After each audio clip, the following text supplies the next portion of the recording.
जय माताजी मित्रों, दीपेश्वरी ज्योतिष में आपનું हार्दिक स्वागत। आप अमने निहाળી રહ્યા છો दीपेश्वरी ज्योतिष चैनल में। मित्रों, आज આપણે વાત કરવા જઈ રહ્યા છે મંગળ રાશિ પરિવર્તન।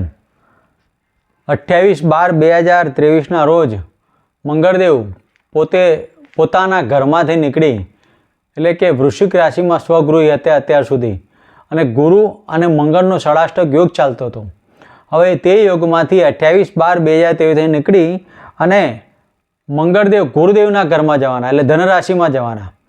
ધન રાશિમાં મંગળદેવનો પ્રવેશ થશે તો દરેક જાતકના જીવનમાં કેવા કેવા પ્રકારના પરિવર્તન આવશે। મિત્રો, મંગળ અને ગુરુનો નવમ પંચમ યોગ પણ જોડે જોડે થવાનો। તો આ યોગ માટે કેવા જાતકોને કેવી પરિણામ મળે, સાથે એક બીજી વિશેષમાં વાત કરીએ કે 15 જાન્યુઆરી સુધી સૂર્ય અને મંગળની એક અંગારક નામની યુતિ પણ ત્યાં બનીને રહેવાની। તો આવા સમયની અંદર કેવા જાતકોએ કેવા કાર્યો કરવા, કેવા ન કરવા અને કયા કાર્યો કરવાથી સફળતા પ્રાપ્ત થાય, મિત્રો તેની આપણે વિશેષમાં ચર્ચા કરીશું। મંગળ એટલે આગ, અકસ્માત, સર્જરી, ક્રોધ, જુસ્સો। મંગળ એટલે સેનાપતિ, મંગળ નોકરીના કારક પણ ગણાય। મિત્રો, મંગળ એટલે તમારા જીવનની અંદર ઉર્જા અને પડવું વાગવું, આ બધી બાબતો મંગળથી જોવામાં આવે છે। મિત્રો, જેની કુંડલીમાં મંગળ સ્વગૃહી ઉચ્ચના શુભ ગ્રહની દ્રષ્ટિમાં હોય તેવા જાતકોએ આ ફળમાં થોડાક સુધારા પણ કરી શકાય, અને જેની કુંડલીમાં નીચના હોય, પાપગ્રસ્તી દૂષિત હોય, રાહુ શનિ જેવા ગ્રહોથી દૂષિત હોય તેવા જાતકોને આ સમયગાળામાં વધારે અશુભ ફળ મળવાના યોગ પણ કહી શકાય। મિત્રો, મંગળનું પરિવર્તન જે વૃશ્ચિક રાશિમાં હતું પોતાના ઘરમાં, તે બદલાઈને હવે ધનરાશિમાં ગુરુ અને મંગળનું નવપંચમ, સૂર્ય અને ગુરુનો અંગારક યોગ બનવા જઈ રહ્યો છે। તો આ સમયગાળાની અંદર કેવા જાતકોને કેવા કાર્યો કરવા, કેવા ભગવાનની આરાધના ઉપાસના કરવી અને કેવા કાર્યો ન કરવા તેની આપણે વિશેષમાં ચર્ચા કરીશું। મિત્રો, આ રાશિ ચક્રની બાબતોની વાત કરીએ તો દરેકના ચંદ્ર રાશિ ઉપર આધારિત આની આપણે ચર્ચા કરીશું। મિત્રો, જે જાતકનું નામ ચંદ્ર રાશિ ઉપર આવતું હોય તેના ઉપરથી આનું વિશ્લેષણ વિચારવું। મિત્રો, વાત કરીએ મેષ રાશિની। સૌ પ્રથમ રાશિ છે મેષ રાશિ, અને મેષ રાશિમાં અત્યાર સુધીમાં મંગળદેવ 8મા સ્થાને પરિભ્રમણ કરતા હતા। તો મેષ રાશિના જાતકોને ગયા 1.5 મહિનાના 45 દિવસના ગાળામાં ઘણા બધા પ્રોબ્લેમ્સ આવ્યા હશે, પણ હવેના સમયમાં લગ્નેશ થાય મેષ રાશિના માલિક મંગળદેવ, અને મંગળદેવ જ્યારે ભાગ્યસ્થાને જતા હોય તો આ સમયગાળામાં નવપંચમ યોગ પણ થવાનો, સૂર્ય સાથે યોગ પણ થવાનો, અને સૂર્ય અને મંગળ ઉપર ગુરુદેવની દ્રષ્ટિ પણ રહેવાની। તો આ સમયગાળાની અંદર આવા મેષ રાશિના જાતકોએ સૌ પ્રથમ તો પૂજા કરવાની બાબતોમાં ગણપતિની આરાધના અને હનુમાનજીની આરાધના ચાલુ જ કરી દો। સાથે સૂર્યદેવને 15 જાન્યુઆરી સુધી જળ પણ અર્પણ કરવું। પણ આ બે ગ્રહની આ બે ગ્રહ દેવતાની એટલે કે શનિદેવની, હનુમાનજીની અને ગણપતિની આરાધના ચાલુ કરો। આ કરવાથી મંગળદેવ તમારા કાર્યમાં વિશેષ ફળ આપશે। મિત્રો, મંગળદેવ ભાગ્યસ્થાને બેસી અને ચોથી દ્રષ્ટિ તમારા 12મા સ્થાને જોશે, 7મી દ્રષ્ટિથી તમારા પરાક્રમ સ્થાનને અને 8મી દ્રષ્ટિથી તમારા મકાન સુખ, વાહન સુખ ચોથા સ્થાનને જોશે। તો મેષ રાશિના જાતકોએ મંગળદેવનું ભાગ્યસ્થાને પરિભ્રમણ થવું એટલે ભાગ્યમાં વૃદ્ધિ થવાની, માનસિક સ્થિતિ તમારી સુધરવાની, તમારા ધારેલા કાર્યો અત્યાર સુધી જે ખોરવાઈ ગયા હતા તેમાં તમારી સફળતા મળવાની, સાથે સાથે તમારે કોઈ વિદેશના લગતા કોઈ બાબતો હતી અથવા તો તમારા ઉપર કોઈ કોર્ટ મેટર ચાલતી હતી તેમાં પણ તમારું પરિણામ પ્રાપ્ત થાય, અને આ સમયગાળામાં તમારે લાભની બાબતો પણ કરી શકાય। મિત્રો, નાના ભાઈ બહેનો સાથે જે કોઈ બાબતોમાં તકલીફો હતી તે સુધારા પર જવાની, પાડોશી મિત્રો તમને સાથ અને સહકાર આપશે, નાની મુસાફરીની બાબતો પણ ગણી શકાય। સાથે સાથે મકાન સુખ, વાહન સુખમાં તમારે જોઈ વિચારીને કાર્યો કરવા, કોઈ પણ મકાનના લગતા કોઈ કાર્યો કરતા હોય, કોઈ જમીન દલાલીના કાર્યો કરતા હોય તો આ સમયગાળામાં થોડુંક વિચારીને કરવું। લાભ મળવાનો પણ સૂર્ય અને મંગળનો જ્યારે અંગારક યોગ બનતો હોય ત્યારે તમારે માન અને પ્રતિષ્ઠામાં કંઈક તકલીફો ઊભી થાય।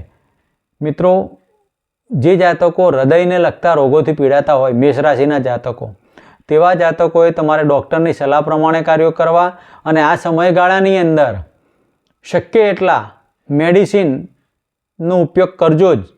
કારણ કે મંગળ અને સૂર્યનો અંગારક યોગ છે. સૂર્યદેવ તમારા પંચમ સ્થાનના માલિક અને મંગળદેવ તમારા અષ્ટમ સ્થાનના લગ્નના માલિક થઈને ભાગ્યસ્થાને પરિભ્રમણ કરે છે. અને મંગળદેવની 8મી દ્રષ્ટિ તમારા ચોથા સ્થાને નાખતા હોય તો હૃદયમાં લાગણી થાય, મકાન સુખ, વાહન સુખમાં કંઈક ઉણપ જણાય, માતા તરફથી કંઈક તકલીફ ઊભી થાય, આવી બાબતો બનવાના યોગ બનવા જઈ રહ્યા છે. તો આ સમયગાળાની અંદર મિત્રો મેષ રાશિના જાતકોએ શક્ય એટલી હનુમાનજીની પ્રાર્થના કરો અને ગણપતિની આરાધના કરો. મિત્રો આ સમયગાળાની અંદર લાભ લેવા માટે શક્ય એટલા હનુમાનજીના ચરણ સ્પર્શ કરી અને દિવસની શરૂઆત કરો. અને આ 45 દિવસના ગાળામાં તમને તમારા પરાક્રમથી લાભ મળવાના. વિદેશના લગતા ધંધા કોઈ ચાલતા હોય ત્યાં પણ તમને લાભ અને સફળતા થાય. વ્હીલ વારસો પ્રોપર્ટીની અંદર તમારે સફળતા મળવાની. આ સમયગાળાની અંદર તમારા ગુપ્ત કંઈક બાબતો પડેલી હતી તેના પણ તમારા સુધારા થવાના. સરવાળે તમે જોવા જાઓ તો આ સમયગાળો તમારા માટે મધ્યમ તો ગણી શકાય, પણ થોડો લાભ પણ મળવાના છે. તો આ સમયગાળાની અંદર શક્ય એટલા હનુમાન ચાલીસાના પાઠ કરી અને મેષ રાશિના જાતકોએ આ સમયનો લાભ લેવો. મિત્રો વાત કરીએ વૃષભ રાશિની. વૃષભ રાશિના જાતકોને અત્યાર સુધી તમારા મંગળદેવ 7મા સ્થાને પરિભ્રમણ કરતા હતા અને હવે અષ્ટમ સ્થાને જશે. મિત્રો અષ્ટમ સ્થાને સૂર્ય અને મંગળનો યોગ બન્યો એટલે પડવા વાગવાની યોગો 100% નિહાળી શકાય. આમાં બીજા નંબરમાં કે ગુરુદેવની દ્રષ્ટિના કારણે તમારો બચાવ પક્ષ વધવાનો, પણ ગુરુદેવ પણ તમારી કુંડલીમાં 12મા સ્થાને પરિભ્રમણ કરી રહ્યા છે. તો આ સમયગાળાની અંદર તમારે મકાન સુખ, વાહન સુખ, માતાની બાબતોમાં તકલીફો ઊભી થવાની, પિતાને લગતા પ્રશ્નો પણ ઊભા થવાના, પિતા તરફથી તમને મેડિકલ પ્રશ્નો પણ ઊભા થવાના. તો વૃષભ રાશિના જાતકોએ આ સમયગાળાની અંદર મિત્રો બોલવાની ભાષામાં તમારે સભ્યતા જાળવવી. કેમ કે મંગળદેવની 7મી દ્રષ્ટિએ તમારા વાણીના ભાવ પર પડવાના કારણે તમારી વાણીમાં ઉગ્રતા આવે, બોલવાની ભાષામાં કંઈક એવું અજોગતું બોલી જવાય. અને ખાવા પીવાની બાબતોમાં પણ ધ્યાન રાખવું. કોઈ પણ એવા પ્રકારના ખોરાકો ન ખાવા જેના કારણે તમારું પેટ બગડે. પેટ બગડે તમારા રોગ ઊભા થાય. જે જાતકો થાઇરોઇડ, ડાયાબિટીસ અને કિડની રોગથી પીડાતા હોય તેવા જાતકોએ 100% તમારા ફેમિલી ડૉક્ટરનો સંપર્ક કરી અને મેડિસિન ચાલુ કરવી. મિત્રો મંગળદેવની 4થી દ્રષ્ટિ તમારા લાભસ્થાને નાખે છે. લાભ તમને મળવાના, આકસ્મિક ધન લાભ મળવાનો, શેર સટ્ટા લોટરીમાં પણ લાભ મળવાના. જે જાતકો મોટા પ્રમાણમાં સટ્ટાકીય બાબતો કરતા હોય તેવા જાતકોને આકસ્મિક ધન લાભ મળવાના, જમીનથી પણ લાભ મળવાના. પણ સાથે સાથે તમારે વાહન જો વિચારીને ચલાવવું, વાહનની અંદર પડવા વાગવાના યોગ અને પગની અંદર કોઈ મોટી ઇન્જરી ના થાય જેના કારણે તમારે કંઈક ટાંકા લેવા પડે એ બાબતો ન થાય તેના માટે તમારું વાહન ચલાવો તો જો વિચારીને ચલાવવું. બોલવાની ભાષામાં સભ્યતા જાળવી. તમારા ઉપર કોઈક સરકારી બાબતો ઊભી ન થાય તેની પણ કાળજી લેવી. આ સમયગાળાને તમારે હનુમાન ચાલીસાના પાઠ કરવા અને ગણપતિની આરાધના કરવી. મિત્રો વાત કરીએ મિથુન રાશિની. મિથુન રાશિના જાતકોને 7મ સ્થાને પરિભ્રમણ કરશે મંગળદેવ, જે અત્યાર સુધી 6ઠ્ઠા સ્થાને પરિભ્રમણ કરતા હતા. હવે 7મ સ્થાને જ્યારે મંગળદેવનું પરિભ્રમણ ચાલતું હોય અને લાભ સ્થાને ગુરુદેવ બેઠા હોય તો આ સમયગાળાની અંદર પાર્ટનરશિપને લગતા ધંધામાં તમારી સફળતા મળે. જે જાતકોએ કોઈ કોમ્પિટિટર એક્ઝામ આપેલી હોય તેમાં આ સમયગાળામાં લાભ મળે. નોકરીના ચાન્સ, સરકારી ક્ષેત્રમાં નોકરીના ચાન્સ પણ કરી શકાય. તો આ સમયગાળાનો લાભ લેવા માટે હનુમાન ચાલીસાના પાઠ અને ગણપતિની આરાધના તો કરવી જ. સાથે સાથે તમારા મન ઉપર ક્રોધની બાબતો જોઈ વિચારીને કરવું. મનમાં આવે, ગુસ્સા થાય, પતિ પત્નીની બાબતોમાં ઝઘડા ઊભા ના થાય તેની કાળજી લેવી. પાર્ટનરશિપની અંદર નાની મોટી બાબતો ના ઊભી થાય તેની પણ તમારે કાળજી લેવી. અને બોલવાની ભાષામાં પણ તમારે કાળજી લેવી. કુટુંબિક બાબતોમાં તમારા કોઈ મોટા તકલીફ ચાલતી હોય તો તેમાં જોઈ વિચારીને કાર્યો કરવા. કુટુંબની અંદર મોટા ભાઈઓ અને બહેનો સાથે ઝઘડા ઊભા ન થાય તેની કાળજી લેવી. મિત્રો 7મ સ્થાને મંગળદેવનું પરિભ્રમણ એકંદરે તમને લાભ અપાવશે, પણ સાથે સાથે નાની મોટી બાબતો ઊભી થવાની. તેના માટે તમારે ગણપતિની આરાધના અને હનુમાન ચાલીસાના પાઠ કરવાના. મિત્રો વાત કરીએ કર્ક રાશિની. કર્ક રાશિના જાતકોને 6ઠ્ઠા સ્થાને પરિભ્રમણ કરતા મંગળદેવ, સૂર્ય મંગળનો અંગારક યોગ 6ઠ્ઠા સ્થાને ચાલી રહ્યો છે. ગુરુદેવની 10મ સ્થાને બેસીને 5મ દ્રષ્ટિથી મિત્રો જ્યારે મંગળદેવને જોતા હોય ત્યારે આ સમયગાળાની અંદર આપની કુંડલીમાં મંગળ યોગકારક થઈ અને 6ઠ્ઠા સ્થાને જશે તો આ સમયગાળાની અંદર તમારે કોમ્પિટિટર એક્ઝામમાં 100% સફળતા, સરકારી ક્ષેત્રમાં નોકરીની સફળતા, સાથે સાથે આકસ્મિક ધનલાભ મળવાની, જમીન દલાલીના કાર્યો જે જાતકો કરતા હોય તો આ સમયગાળાની અંદર મોટા લાભ મળવા જઈ રહ્યા છે. મિત્રો પિતા તરફથી પણ સફળતા મળવાની અને આર્થિક પાસું તમારું મજબૂત થવાનું, ધનની બાબતોમાં સફળતા મળવાની અને કુટુંબની અંદર કોઈક વ્યક્તિનો વધારો થાય તેવી પણ બાબતો કરી શકાય. આ સમયગાળાની અંદર તમારા માટે ફોરેન જવાના યોગ બનતા હોય જેવા જાતકોએ અને જેને ફોરેન જવાની તૈયારી કરતા હોય તો આ સમયગાળામાં કરી લેવું. વિઝાની બાબતો પણ સફળતાવાળી બને. કર્ક રાશિના જાતકોએ ફોરેનની બાબતો, એક્સપોર્ટ ઇમ્પોર્ટના ધંધા હોય તેવા જાતકોએ આ સમયગાળામાં લાભ લેવો અને આ સમયગાળાની અંદર સંતાન તરફથી થોડીક બાબતો ઊભી થાય જે જાતકો પ્રેમ પ્રકરણમાં પડેલા હોય તેવા જાતકોએ જો વિચારીને કાર્યો કરવા જેના કારણે તમારી માનહાનિ ન થાય તેની કાળજી લેવી. આ સમયગાળાની અંદર તમારે હનુમાન ચાલીસાના પાઠ કરવાને ગણપતિની આરાધના કરવી. મિત્રો વાત કરીએ સિંહ રાશિની. સિંહ રાશિના જાતકોને પંચમ સ્થાને પરિભ્રમણ કરતા મંગળદેવ મિત્રો આ સમયગાળાની અંદર માનસિક સ્થિતિ તમારી ઘણી સુધરવાની, તમારા ધારેલા કાર્યો દરેક પૂર્ણ થવાના, કારણ કે તમારા મંગળદેવ ભાગ્યસ્થાનના માલિકને કેન્દ્ર ત્રિકોણના માલિક થઈને કેન્દ્ર સ્થાને બિરાજમાન થશે અને ગુરુદેવની દ્રષ્ટિમાં આવશે તો તમારે અતિ વિશેષ ધનલાભ આ સમયગાળો આપના માટે અતિ વિશેષ ફળદાયી પ્રાપ્ત થવાનો.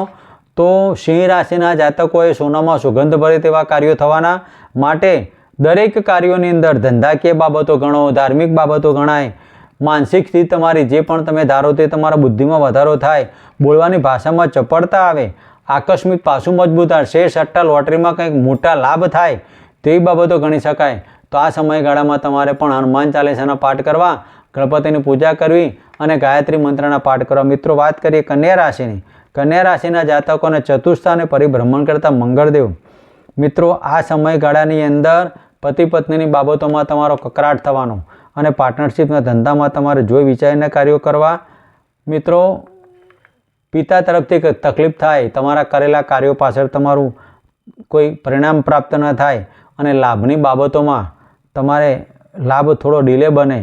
મિત્રો આ સમયગાળાની અંદર તમારા નાના મોટા પરાક્રમમાં તમારી સફળતા મળવાની, નાના ભાઈ બહેનો સાથે વાદ વિવાદમાં ન ઉતરવું, સાથે મોટા ભાઈ બહેનો સાથે થોડીક તકલીફો ઊભી થાય તો આ સમયગાળાની અંદર હનુમાન ચાલીસાના પાઠ કરવા અને ગણપતિની પૂજા કરવી, સાથે લીલો ઘાસચારો ગાયને આપવો. મિત્રો વાત કરીએ તુલા રાશિની. તુલા રાશિના જાતકોને ત્રીજા સ્થાને પરિભ્રમણ કરતા મંગળદેવ મિત્રો આ સમયગાળાની અંદર અતિ વિશેષ ધનલાભ થવાનો, તમારા ધારેલા કાર્યોમાં સફળતા, સાથે સાથે આકસ્મિક ધનલાભ, તમારો ઘણા ટાઈમથી ધ્યેય નાણાકીય બાબતો અટવાઈને પડી હતી તો આ સમયગાળામાં મળવાની બાબત ઊભી થવાની, સાથે સાથે તમારે જે જાતકો સંતાનની બાબતોમાં ઈચ્છતા હોય તો સંતાનમાં તમારી પ્રગતિ થાય, નાની મોટી મુસાફરી થાય, પત્ની તરફથી સાથ ને સહકાર મળે, જે જાતકોએ કોમ્પિટિટર એક્ઝામ આપવાની હોય તેમાં સફળતા મળે, સરકારી નોકરીના યોગ ઊભા થાય તો આ સમયગાળાની અંદર લાભની બાબતો ઘણી બાબતો ઊભી થાય. તો આ સમયગાળામાં તમારે હનુમાન ચાલીસાના પાઠ કરવા, કુળદેવની આરાધના કરવી અને સૂર્યદેવને જર્પણ કરવું. મિત્રો વાત કરીએ વૃશ્ચિક રાશિની.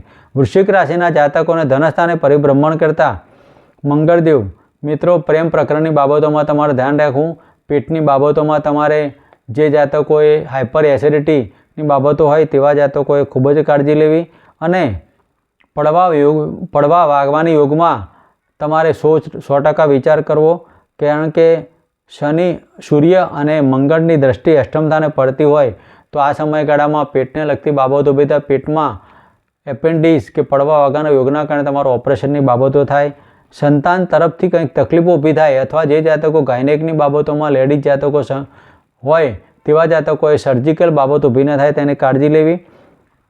તમારા આર્થિક પાસું મજબૂત થાય, સરકારી ક્ષેત્રમાં તમારા લાભ મળે અને તમારા કર્મથી તમને ધન પ્રાપ્ત થાય, તમારા કરેલા કર્મના પૈસા તમને પાછા મળવાના, તમે કર્મ ચોક્કસ કરજો, લાભ 100% મળવાનો. આ સમયગાળાની અંદર તમારે હનુમાન ચાલીસાના પાઠ કરવા, શિવજીની આરાધના કરવી, અને ગણપતિના મંત્ર કરવા. મિત્રો વાત કરીએ ધનરાશિની. ધનરાશિના જાતકોને લગ્નમાંથી પરિભ્રમણ કરતા મંગળદેવ. મિત્રો 12મા સ્થાનના માલિક જ્યારે લગ્નમાં આવતા હોય અને પંચમ સ્થાનના માલિક જ્યારે લગ્નમાં પરિભ્રમણ કરી સૂર્ય મંગળની યુતિ બનતી હોય તો સંતાન તરફથી તકલીફ ઊભી થાય. સંતાનની બાબતો, પ્રેમ પ્રકરણની બાબતોમાં તમારો અભ્યાસ મળે. સંતાન તરફથી તમને તકલીફો ઊભી થાય અને આ સમયગાળાની અંદર જે જાતકો પ્રેમમાં પડેલા હોય તો આ સમયગાળામાં તમારા વિચ્છેદાત્મક બાબતો બને.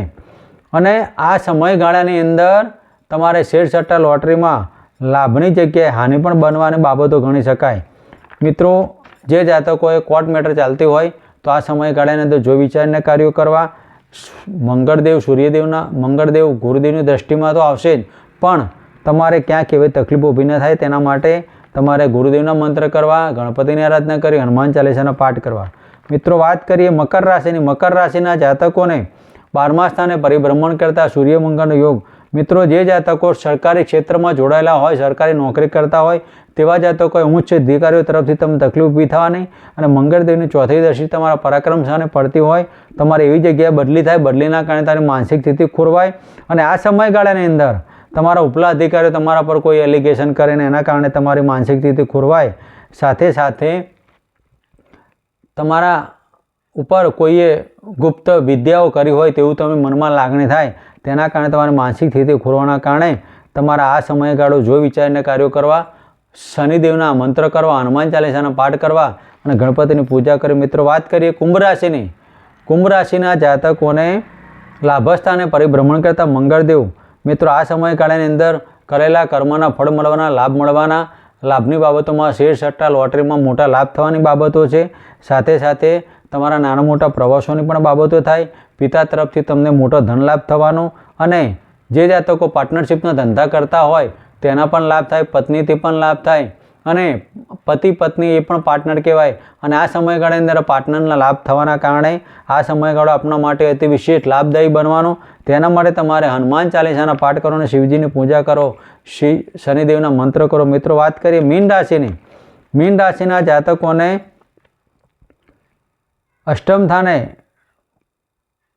દસમ સ્થાને પરિભ્રમણ કરતા